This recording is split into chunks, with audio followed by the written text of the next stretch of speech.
दोस्तों, आज है 17 जनवरी 2022 और आज 17 जनवरी से करंट अफेयर्स के जितने भी इम्पोर्टेंट क्वेश्चन बन सकते हैं सारे हम इस वीडियो में डिस्कस करेंगे और हर क्वेश्चन से रिलेटेड इम्पोर्टेंट फैक्ट्स भी मैं आपको बताऊंगा। दोस्तों, अगर आपको ये वीडियो पसंद आए तो आप इस वीडियो को लाइक और कमेंट जरूर करना। तो चलो दोस्तों, शुरू करते हैं आज के करंट अफेयर्स के बारे में। तो दोस्तों, हमारा जो पहला आज का क्वेश्चन है, अगर एग्जाम में क्वेश्चन आता है कि man portable anti tank guided missile जिसका हाल ही में परीक्षण किया गया किस देश में विकसित किया गया है। सही जवाब है भारत, यानी भारत में विकसित किया गया है। अब इसके बारे में बात करते हैं। रक्षा अनुसंधान और विकास संगठन, जिसे डीआरडीओ कहा जाता है, ने man portable anti tank guided missile का सफलतापूर्वक परीक्षण किया। यह मिसाइल एक निजी भारतीय रक्षा कंपनी के सहयोग से डीआरडीओ द्वारा एक स्वदेशी रूप से विकसित कम वजन वाली मिसाइल है। यह नाग एटीजीएम से प्राप्त एक भारतीय तीसरी पीढ़ी की fire and forget anti tank guided missile है। तो अगर आपके एग्जाम में क्वेश्चन आता है कि man portable anti tank guided missile किसने परीक्षण किया, भारत ने किया। किस के द्वारा किया गया, डीआरडीओ के द्वारा किया गया। तो आप ये आसानी से जवाब दे सकते हैं। अगले क्वेश्चन की तरफ रुख करते हैं। अगला जो क्वेश्चन है, हाल ही में लॉन्च की गई एआई बेस्ड पेटेंट प्रणाली क्लेयरवॉयंट का उद्देश्य क्या है।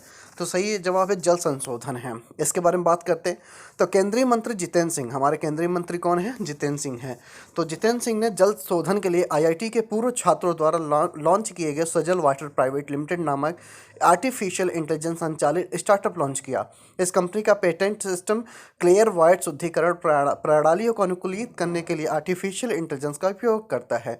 उन्होंने वाटर एटीएम के रूप में स्वच्छ पेयजल समाधान भी विकसित किया, जो सौर ऊर्जा के साथ इंटरनेट ऑफ थिंग्स प्रौद्योगिकी को जोड़ता है। क्योंकि अकॉर्डिंग टू सीएजीआर का फुल फॉर्म है कंपाउंड एनुअल ग्रोथ रेट। पेस्किल.com ग्लासडोर के अकॉर्डिंग इंडिया की टॉप की बेस्ट 3 जॉब कौन सी है, data science, AI and automation.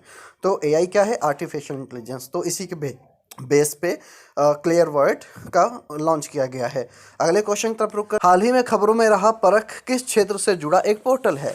सही जवाब है छात्र के सीखने का आकलन है। छात्र के सीखने का आकलन है। इसके लिए बात करते हैं। राष्ट्रीय शिक्षा नीति ने परख है, जिसका फुल फॉर्म है performance assessment review and analysis of knowledge for holistic development नामक एक राष्ट्रीय मूल्यांकन केंद्र पेश किया था।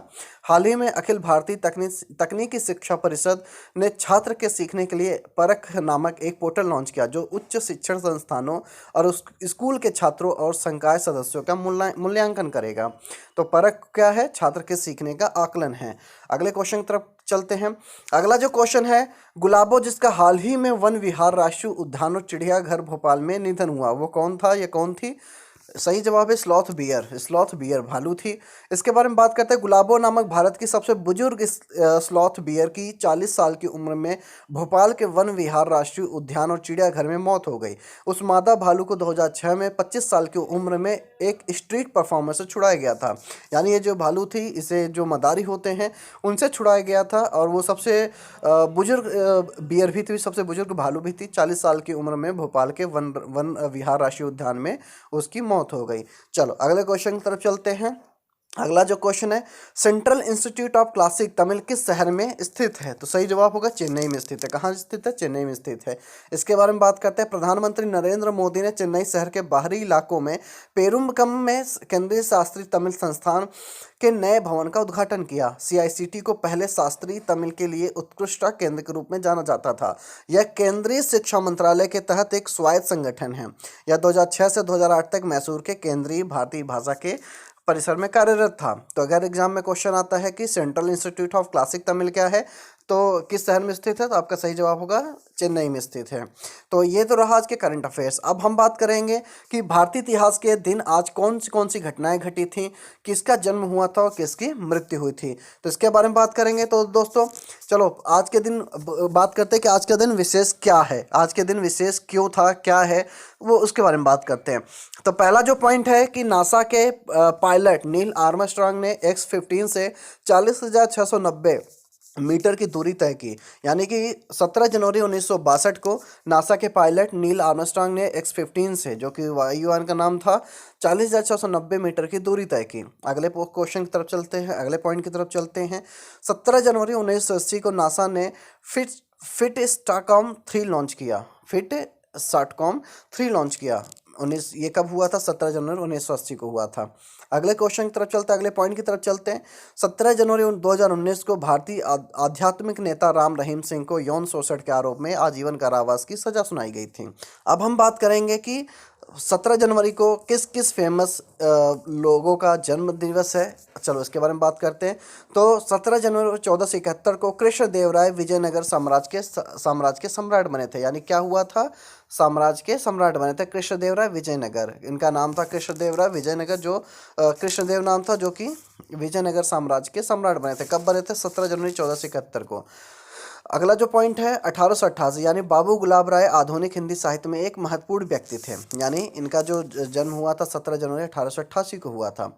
अगला जो पॉइंट है, महाराजा सर यादविंदर सिंह पटियाला के 9वें और अंतिम महाराजा थे। इनका जो जन्म हुआ था कब हुआ था? 17 जनवरी 1913 को, जहाँ जो कि महाराजा सर यादविंदर सिंह पटियाला के 9वें और अंतिम महाराजा थे। एग्जाम में कभी कभी एग्जाम पूछा भी गया है कि पटियाला के सबसे लास्ट जो राजा थे उनका नाम क्या है, तो आप बता सकते हो महाराजा सर यादविंदर। ठीक है, अगले क्वेश्चन की तरफ चलते हैं। मारथूर गोपालन रामचंद्रन एक भारतीय राजनीतिज्ञ और फिल्म अभिनेता था जिन्होंने 10 वर्षों तक तमिलनाडु के मुख्यमंत्री के रूप में कार्य किया। उनका डेट ऑफ बर्थ कब था? 17 जनवरी 1917 को। 17 जनवरी 1917 को ये इनका जन्म हुआ था। अगले क्वेश्चन की तरफ चलते हैं। कमल अमरोही एक भारतीय फिल्म निर्देशक और पटकथा लेखक थे। इनका जन्म कब हुआ था? 17 जनवरी 1918 को। अगले पॉइंट की तरफ चलते हैं। जावेद अख्तर कवि, गीतकार और पटकथा लेखक थे। तो पटकथा लेखक अभी है भी बेसिकली। तो इनका जन्म कब हुआ था? 17 जनवरी 1945 को। अगले पॉइंट की तरफ चलते हैं। मुख्य रूप से बॉलीवुड में काम करने वाले भारतीय अभिनेता नितेश पांडे। इनका जन्म कब हुआ था? 17 जनवरी 1973 को। दिशा पांडे भारतीय फिल्म अभिनेत्री और मॉडल। इनका जन्म कब हुआ था? 17 जनवरी 1991 को। अगले पॉइंट की तरफ चलते हैं कि फेमस पीपल डेथ एनिवर्सरी, यानी किन किन फेमस पीपल की आज डेथ एनिवर्सरी है उसके बारे में बात करते हैं। तो 1988 को लीला मिश्रा एक भारतीय फिल्म अभिनेत्री थी। कौन थी? लीला मिश्रा। तो ये इनका जो डेथ एनिवर्सरी है, यानी कि आज के दिन 17 जनवरी 1988 को इनकी डेथ हो गई थी। ज्योति बसु एक भारतीय राजनीतिज्ञ थे जिन्होंने पश्चिम बंगाल के मुख्यमंत्री के रूप में भी कार्य किया है। तो इनका जो डेथ कब हुआ था? 17 जनवरी 2010 को। अगले पॉइंट की तरफ चलते हैं। सुचित्रा सेन एक भारतीय फिल्म अभिनेत्री थी जिन्होंने बंगाली और हिंदी सिनेमा में काम किया। इनका डेथ कब हुआ था? 17 जनवरी 2014 को। तो ये आज की फेमस पर्सनालिटीज़ के बारे में हमने डिस्कस किया। आज हमने करंट अफेयर्स के बारे में डिस्कस किया। होप सो कि लाइक आपको कुछ नई चीज़ें सीखने को मिला होगा। अगर आपको कुछ नया सीखने को मिला तो कमेंट सेक्शन में हमें ज़रूर बताएं। आज के लिए इतना ही काफ़ी है दोस्तों। कल हम लेके आएंगे एक नए तरीके से, एक नए जोश के साथ आपको और भी नए नए चीज़ों से रूबरू कराएंगे। तब तक के लिए जय हिंद, जय भारत।